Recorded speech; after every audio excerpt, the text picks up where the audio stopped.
Y siempre hacemos los mismos 3 días, ¿no? Viernes, sábado y domingo. Comemos los mismos asados, contamos las mismas historias, recordamos a nuestros muertos, recordamos anécdotas, nos reímos, lagrimeamos mucho. Y el día domingo, siempre en el último almuerzo, la última pregunta de ese almuerzo es: ¿valió la pena o no valió la pena? Y bueno, es emocionante ver cómo para todos nosotros decimos: valió la pena y lo haría de nuevo. Así que para nosotros Malvinas, Carlos, es un poco eso, digamos, ¿no? Es haber participado de una gesta donde Argentina tiene una valía moral fenomenal, por antecedentes históricos, por antecedentes geográficos, por un montón de antecedentes que conjugan en una autoridad moral para sostener el reclamo soberano eterno sobre las Islas Malvinas. Y nosotros somos protagonistas de esa historia, ¿no? Bueno, Rubén Centurión, buenísima tu primera intervención. Yo quiero ir ahora a algo más específico, a ver si nos pudieses contar, que no está clara. Hay importantes oficiales que cayeron ingleses en la batalla de Goose Green. ¿Vos te enfrentaste directamente con el coronel Herbert Jones o fue otro? ¿O vos en cuál de los incidentes estuviste presente? Bueno, yo tengo un parlamento con un oficial británico que se identifica como jefe de los paracaidistas.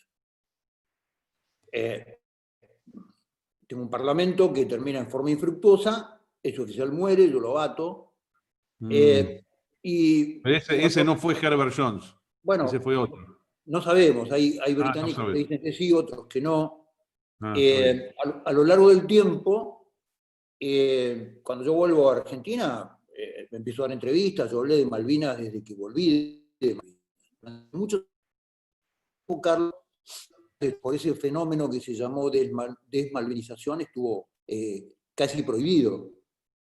Aquellos que hablábamos de Malvinas y dábamos charlas, íbamos a universidades, a colegios, qué sé yo, en general estábamos muy mal vistos porque había como una orden adentro de las Fuerzas Armadas que después eso se trasladó a la política como un fenómeno social, y el inventor del nombre es el general Nicolaides, que es desmalvinizar. Había que sacar Malvinas de la cabeza del ejército argentino y después había que sacar Malvinas de la cabeza de los argentinos.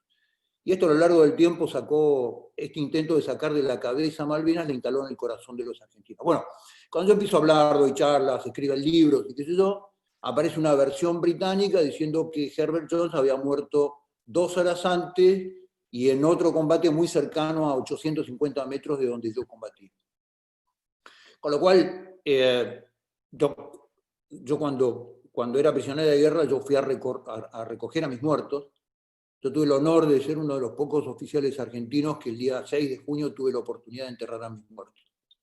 Hay una foto histórica que la vas a ver, una foto de la BBC, donde el comandante británico Wilson, comandante de la tercera brigada británica, rindiéndole honores a nuestros muertos, yo estoy al lado.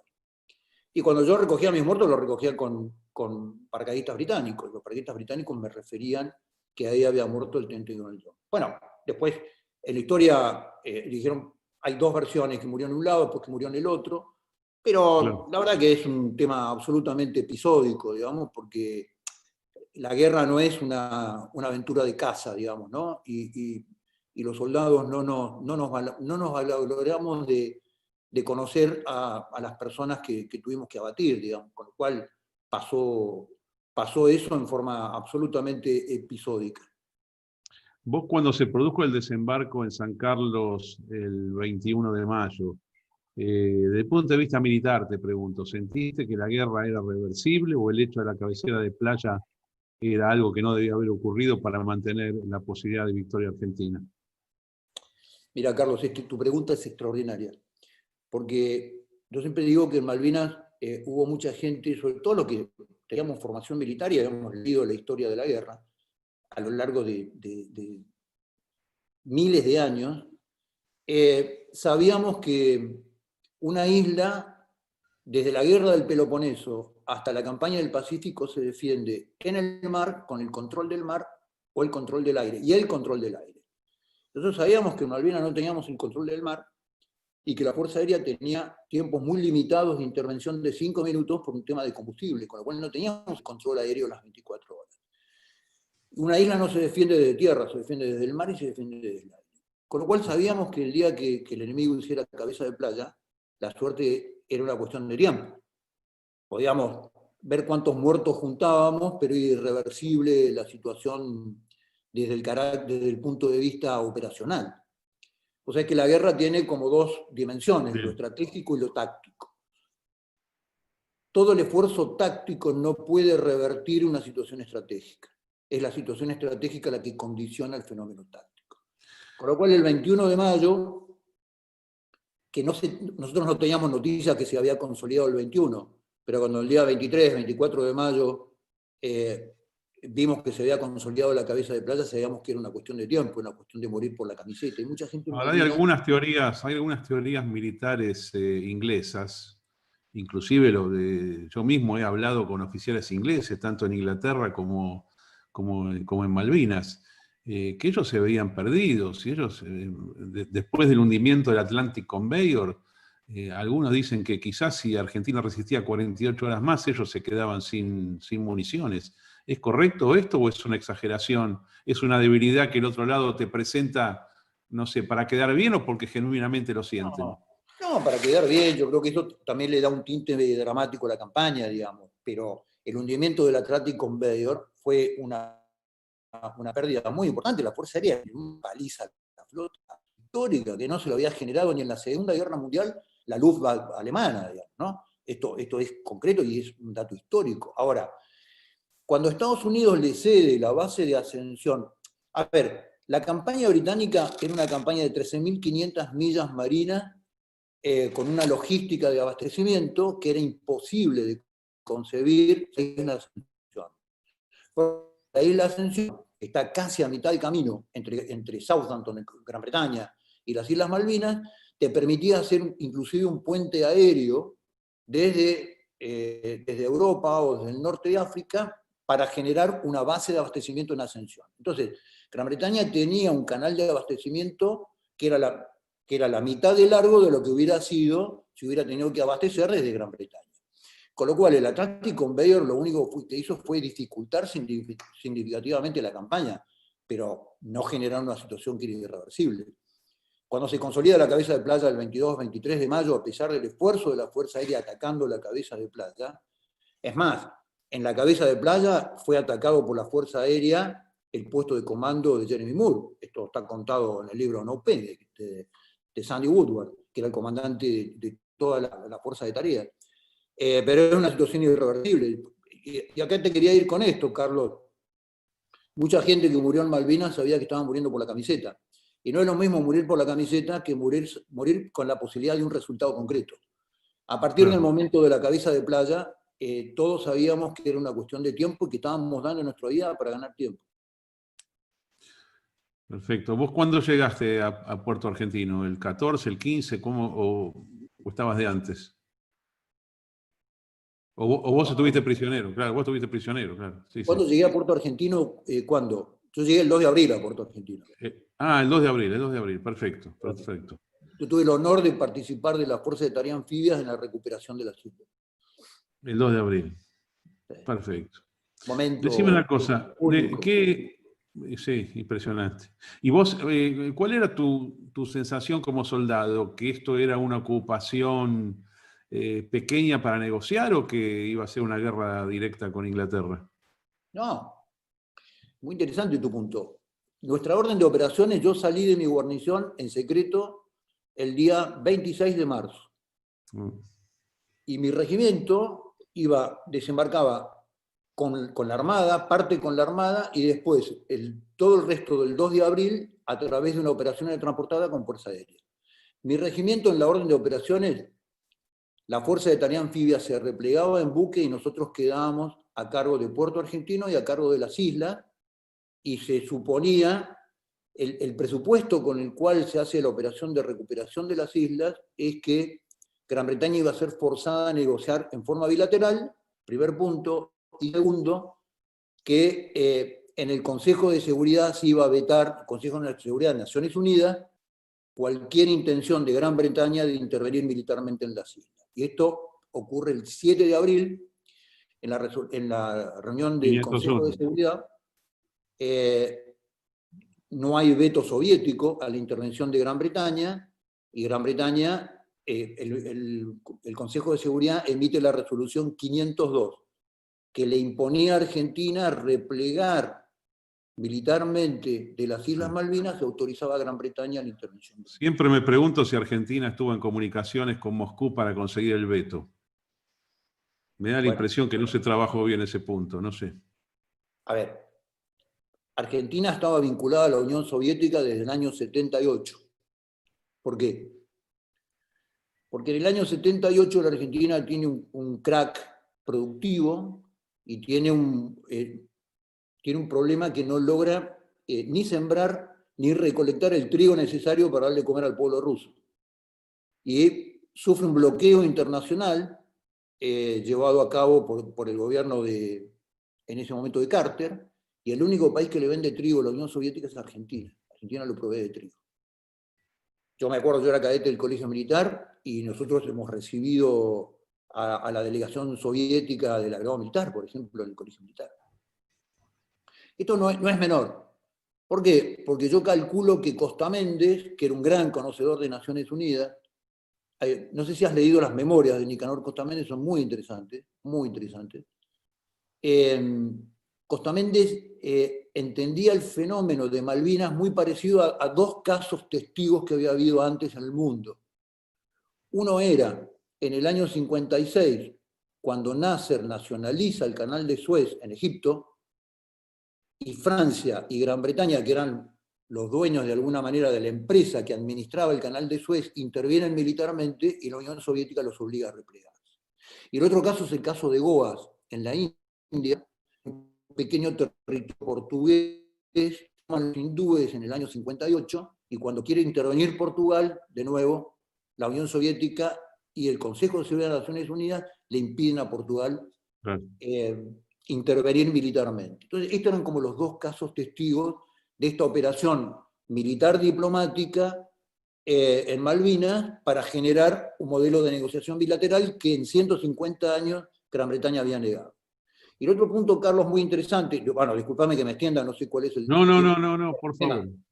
El otro tema interesante es que cuando los argentinos y a veces los comunicadores mediáticos en forma muy ligera dicen que Argentina le declaró la guerra a Gran Bretaña, es una absoluta falsedad. El 2 de abril no hubo una sola baja británica. El único muerto del día 2 de abril es el capitán Pedro Horacio Giachino. Entonces, cuando nosotros desembarcamos, la imposición era generar una operación militar que no generara una sola baja británica ni un solo daño a la población civil. Y se cumplió a la perfección. El día 5 de abril se devolvieron toda la guarnición de infantes de marinas con su gobernador a la cabeza, a Red Hand, se lo puso en un avión Hércules y se lo entregó en Montevideo. Si tuvieras que volver ahí, ¿no hubieras sacado a la población local de Malvinas? Uy, qué tema. No, era imposible. Era imposible porque vos ya estabas adentro de un modelo, estabas adentro ya de un esquema de la Convención de Ginebra. Movilizar civiles en el medio de la guerra es todo un tema que tiene muchísimos impedimentos desde el punto de vista del derecho de guerra, digamos, ¿no? Lo que hay que hacer con los civiles es cuidarlos, concentrarlos, pero no podés trasladarlos en forma gratuita. Lo que pasa es que trabajaron todos para Inglaterra, o sea, no me lo cuentes. Claro. Había una idea, hay una idea que persiste todavía en Argentina, es decir, no, esos son argentinos porque están en territorio argentino. Yo nunca entendí semejante ingenuidad política y de incomprensión de lo que es lo que ellos mismos se consideraban, un pedazo del Reino Unido en el Atlántico. ¿Te puedo dar mi opinión? Dale. El tema. En el año 2010, Gran Bretaña lanza toda la teoría de la autodeterminación de los pueblos, ¿no? Muy cómoda para decir, hagamos un referéndum de 1.200 personas que decidan a dónde quieren participar. Ahora, hay una situación previa de Malvinas que más o menos 5 o 7 años antes, por primera vez, Gran Bretaña les había dado condición de ciudadanos británicos. Cuando yo desembarqué en Darwin es una población, para que ustedes se ubiquen, en la mitad de la isla, en un pequeño istmo, que estaba localizado en una granja de la FIC, de la Falcon Island Company. Tenía 1 millón de cabezas de ganado ovino. Y había 150 trabajadores con su familia, vivían ahí. Cuando vos veías la configuración sociológica de lo que nosotros denominábamos Kelper, digamos, que era teóricamente el habitante británico, tenía neozelandeses, australianos, hijos de presbiterianos escoceses echados, es decir, toda la gente que de algún lado del Imperio Británico, una generación atrás, había sido expulsada, estaba en Malvinas, y no eran ciudadanos británicos. No tenían el pasaporte ni la identidad de ciudadanos británicos. Y a los Kelper nosotros nos causaba a veces hasta gracia, porque les importaba cero o nada. ¿Qué tenías ahí? Tenías un núcleo muy duro de lo que eran las cabezas de las compañías británicas, los gerentes de las compañías británicas que vivían en las islas, que eso sí eran un núcleo duro muy, muy británico. Pero el resto, te digo que no tenían una posición absolutamente británica. Lo que no querían era que nos molesten. Lo que no querían es que les modificara su forma de vida, digamos, ¿no? Pero eran personajes, a mí me costaba en Darwin, yo hablaba inglés, por eso me tocó hacer todo el censo de población, y en un momento dado al jefe de la granja, era un escocés emigrado, Eric Goss, falleció hace poquito tiempo. Yo le decía, mire Eric, tenemos que hacer, voy a traer un equipo de médicos de Puerto Argentino para hacer un análisis o usted tiene un registro de grupo sanguíneo de los habitantes. Entonces me decía, no, nosotros no tenemos nada de eso. ¿Qué hacen? No, bueno, ponemos un barco y los mandamos a por todo están. Hay versiones bélicas, yo espero que no haya heridos, pero tenemos que tener un registro de cada habitante, cuál es su grupo sanguíneo, el RH, toda la historia, por si tiene que ser atendido médicamente. Entonces, voy a tener un equipo de médicos para que salgamos por la población. Entonces el tipo me decía, no, mire, yo no puedo obligar a que la gente dé sangre para sacarle el RH. O sea, no había ninguna conformación de un modelo de integración social. Eran solamente gente que trabajaba ahí, ¿no? Esto en algunos lugares de Puerto Argentino, porque ya había gente más de ciudad, digamos, por ahí había gente más radicalizada pro-británica. Pero en general el Kelper tiene ese nombre porque es una cosa. El Kelper es un alga, digamos, ¿no? Que rodea las islas. Y tiene ese nombre porque ¿Por qué la desmalvinización original de la Junta Militar? ¿Qué es lo que suponían en tu interpretación? ¿Qué es lo que querían lograr? Cuando además estaba jugado, digamos, el proceso el 15 de junio termina. Sí o sí había que dar apertura política. Ya de antes venía mal el proceso por el fracaso del plan económico. Pero, ¿qué sentido tenía esconder algo que era? Son dos cosas distintas.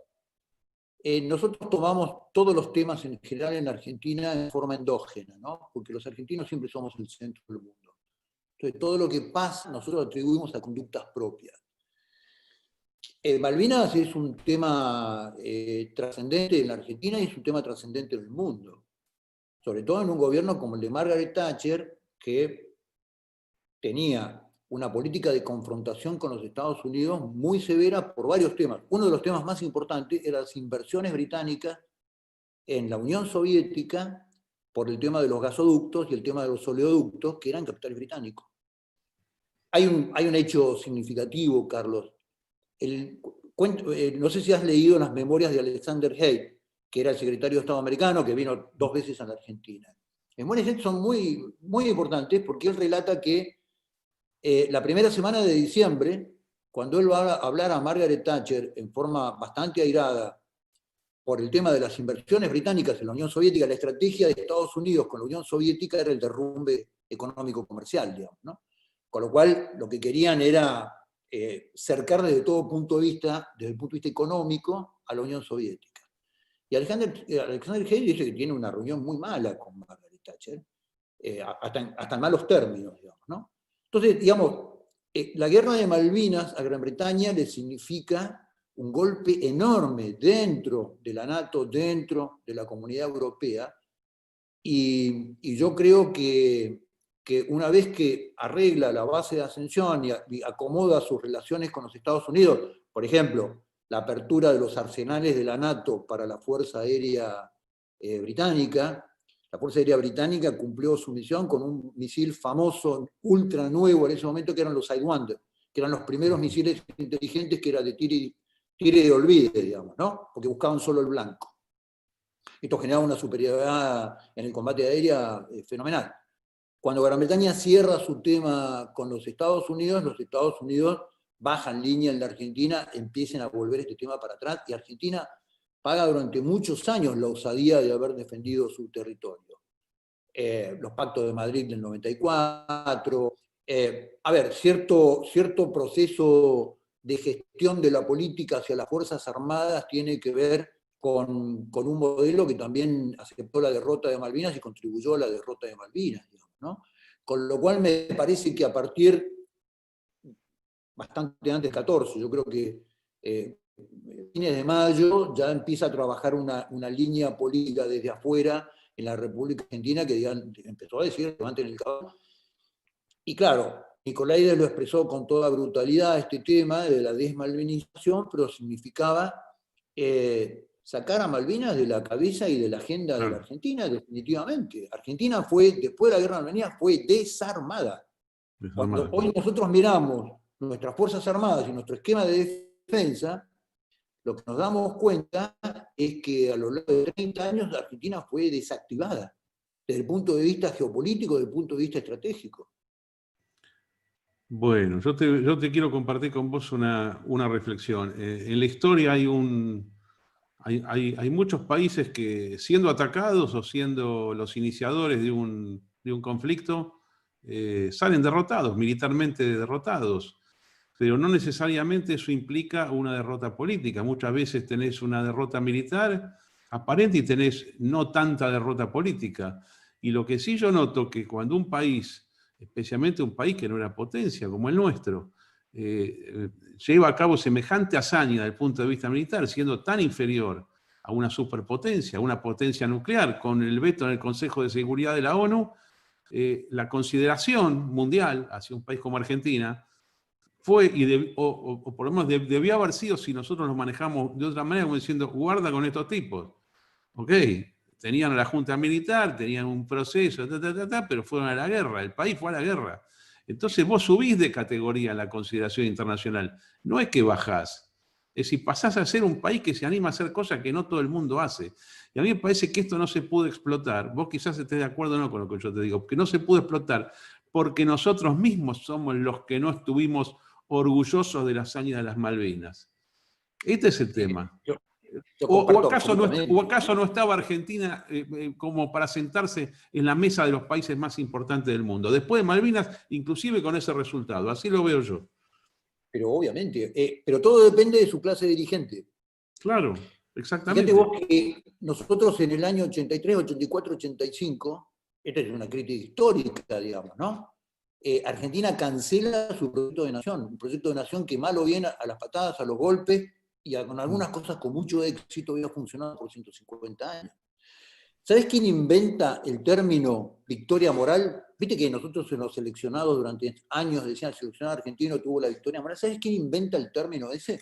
¿Lo sabés, Carlos? Fue un brasilero, ¿no? No. ¿Quién? Churchill. Ah, Churchill. Churchill. ¿Cuándo lo inventa? ¿Cuándo lo inventa? ¿Cuándo se concibe la derrota material que tiene un correlato que es la victoria moral?